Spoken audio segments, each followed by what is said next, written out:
So part 2 of self-inductance, we have a wire, and if we have a current flowing through the wire, if it's increasing, we'll have a small current going in the opposite direction, trying to oppose this change. If it's decreasing, of course it will go in the same direction. This small current is opposing it. Of course, this small current needs a little voltage, a back EMF. It needs energy to make it go. We can now calculate that energy as well. If I know the inductor, the change in the current, and the time it takes for the change, we can find the back EMF. We can use a formula V equals lit, Li over T. Negative because, of course, it's going in the opposite direction. So if you wanted to double the time, you will end up halving this. It's inversely proportional. So if it takes longer to make the change, you will get less voltage coming back at you.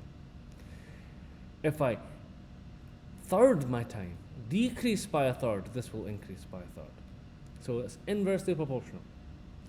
Of course, we know it's directly proportional with the I and directly proportional with the L. So here's a bit of fun here. Look at this. We double the inductance and we double the current, but at the same time. If I double my inductance times 2, double the current times 2, of course, we will have times 4 over here. This will be increased by 4. Very nice. So an example here, we have 2 volts measured across 50 closely wound turns. This is turns here. This is voltage. And increased uniformly from this to this. This is my delta I, and then this is my time, so this will be my delta T, or just T really.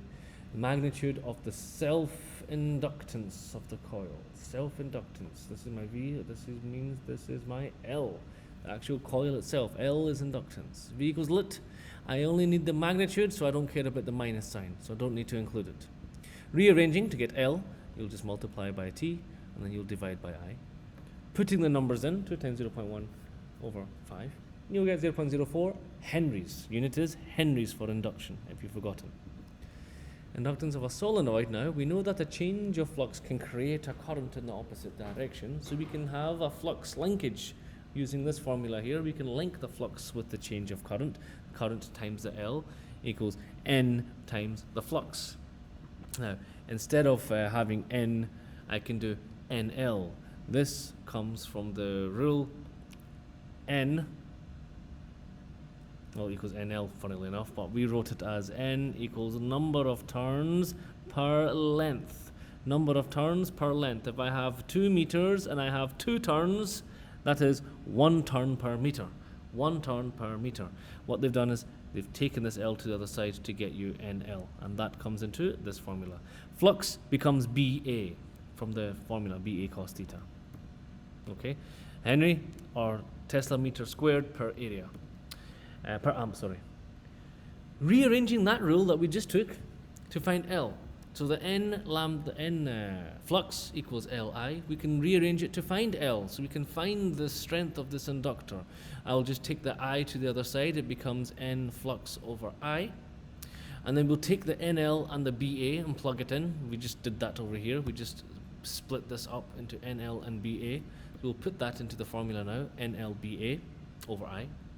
And then if you remember from previous lessons, B is bunny. If you remember bunny or bunny over L, if you remember that rule, that's where we replace with the B, mu NI multiplied by A.